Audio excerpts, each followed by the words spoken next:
सैयद शोहदा, शोहदा ओहद, ओहद का पहाड़ है, वो 7 किलोमीटर है और इसकी जो चौड़ाई है वो 3 किलोमीटर है। और इस सारे के सारे पहाड़ को जन्नत की बिशारत हासिल है, यानी कि ये क़यामत के रोज़ जन्नत के लिए ऐसे ही उठाया जाएगा। तो इस पहाड़ को आप सल्लल्लाहु अलैहि वसल्लम से बड़ी मोहब्बत थी और आपने इस पहाड़ के बारे में इरशाद फरमाया, और हदीस भी है कि आपने इरशाद फरमाया कि ए मदीना के लोगों, जब मदीना में रिज़्क़ ख़त्म हो जाए तो तुम इस पहाड़ को आके खोदना, तुम्हें इसमें से बेहतरीन रिज़्क़ मिलेगा। और एक रवायत में ये भी है कि आपने इरशाद फरमाया कि तुम इस पहाड़ को आके खोदना, तुम्हें इसमें से सोना मिलेगा। इसको सोने का पहाड़ भी कहा जाता है। तो जब यहाँ जंग हुई तो जो सहाबा इस जंग में शहीद हुए थे, तो आप सल्लल्लाहु अलैहि वसल्लम उनको लेके जाने लगे मदीना की तरफ दफनाने के लिए। तो ये पहाड़ साथ साथ चलने लगा, यानी कि अपनी जगह से खिसकने लगा। तो आप सल्लल्लाहु अलैहि वसल्लम ने इस पहाड़ की तरफ अपने हाथ से इशारा किया और कहा रुक जाओ और बताओ कहाँ चल दिए। तो इस पहाड़ की तरफ से आवाज़ आई कि ये सब शोहदा आप इधर दफना दें या मुझे भी साथ मदीना जाने दें। तो जो सहाबा इस जंग में शहीद हुए थे उन सबको इधर ही दफनाया गया था। तो इस जंग में टोटल 70 सहाबा शहीद हुए। तो शहीद होने वालों में आपके चाचा हज़रत सैयदना अमीर हमज़ा रज़ी अल्लाह अन्हु, जिनका आपसे बहुत प्यार था, वो शहीद हुए। और एक और सहाबी थे जिनकी शक्ल आपसे बड़ी मिलती थी, उनका नाम था हज़रत मूसा बिन अमैर रज़ी अल्लाह अन्हु। जब वो शहीद हुए तो मदीना में खबर फैल गई थी कि माज़अल्लाह आप सल्लल्लाहु अलैहि वसल्लम शहीद हो गए। लेकिन बाद में पता चला कि वो सहाबी शहीद हुए जिनकी शक्ल आपसे मिलती थी, और इंक्लूडिंग 68 सहाबा, टोटल 70 सहाबा शहीद हुए। 70। वो शहीद कैसे हुए? ये आपकी लेफ्ट साइड पे जो पहाड़ी नज़र आ रही है, इसका नाम है माउंट रमा। तो यहाँ पे 50 तीरंदाज मीन्स आर्चर्स खड़े किए गए थे, और उनको कहा था कि जंग के दौरान कुछ भी हो जाए आपने ये जगह नहीं छोड़नी। जब जंग शुरू हुई, इन्होंने देखा कि मुसलमान जंग जीत रहे हैं, कुफार की फ़ौज वापस भाग रही है, तो ये माले गनीमत इकट्ठा करने के लिए नीचे उतर आए। तो इसकी दूसरी तरफ से हज़रत खालिद बिन वलीद रज़ी अल्लाह अन्हु, जो उस वक़्त ईमान नहीं लेके आए थे, उन्होंने अटैक कर दिया। तो जिसके नुकसान में 70 सहाबा शहीद हुए। और इसी जंग में आप सल्लल्लाहु अलैहि वसल्लम की दंदान मुबारक यानी कि दांत भी शहीद हुए थे। तो हज़रत खालिद बिन वलीद रज़ी अल्लाह अन्हु के बारे में बताने लगा हूँ कि वो इस जंग के बाद ईमान ले आए थे, और उन्होंने दीन इस्लाम के लिए बहुत सारी जंगें लड़ी और सब में फतह याबी हासिल की, और उनको सैफुल्लाह, अल्लाह की तलवार भी कहा जाता है। तो यहाँ पे अब जो सहाबा दफनाए गए हैं, तो आप सल्लल्लाहु अलैहि वसल्लम ने उनके बारे में इरशाद फरमाया, ख़ास तौर पर सैयद शोहदा हज़रत सैयदना अमीर हमज़ा रज़ी अल्लाह अन्हु के बारे में, कि जो बंदा यहाँ पे आके पहले दुआ करेगा और बाद में मेरे दर पे आके दुआ करेगा गुंबद खजरा के सामने, तो उसकी दुआ कभी अल्लाह की तरफ से रद्द नहीं की जाएगी। यहाँ पे दुआ करना सुन्नत भी है और सवाब भी है। माशाअल्लाह।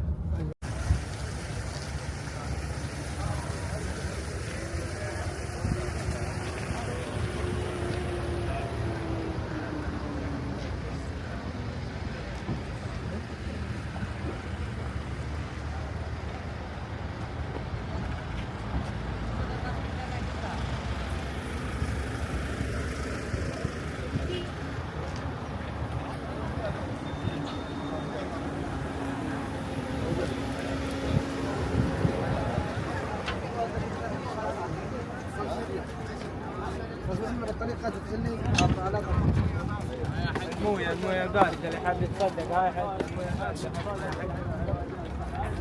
المية الباردة هجر ثواب اللي حاب يتصدق مويه بارد باقي 2 كرتون مويه بارد مويه بارد هجر ثواب.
حاج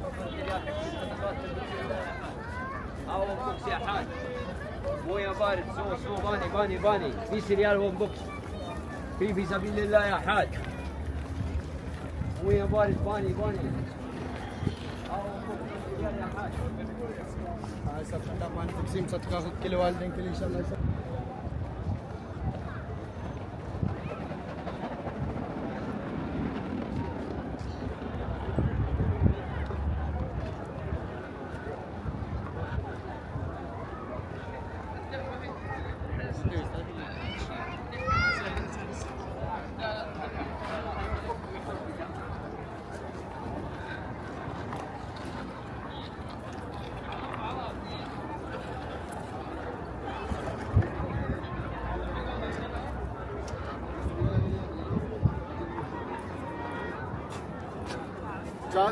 ₹50 की तो बोतल है यहाँ पे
نشوف اسمه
अब हम जा रहे हैं अहले बैत के घर, अहले बैत हाउस, अहले बैत का घर।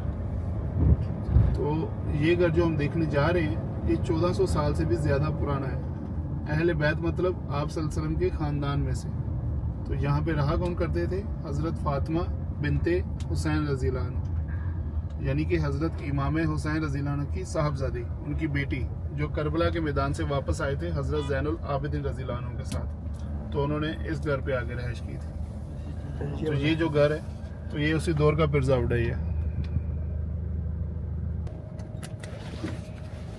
एक सेकंड अगर मैं घर थोड़ी चलो।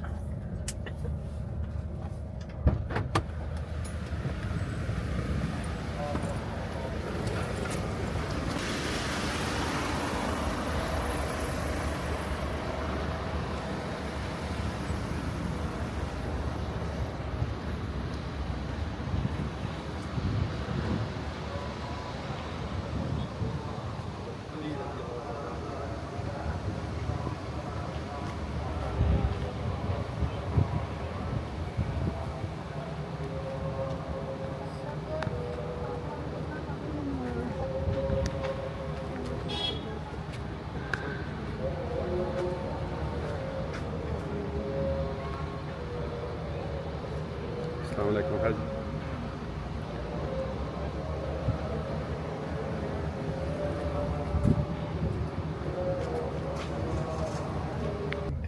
ठीक है, कुआं ये सामने, ठीक है जी। चलिए।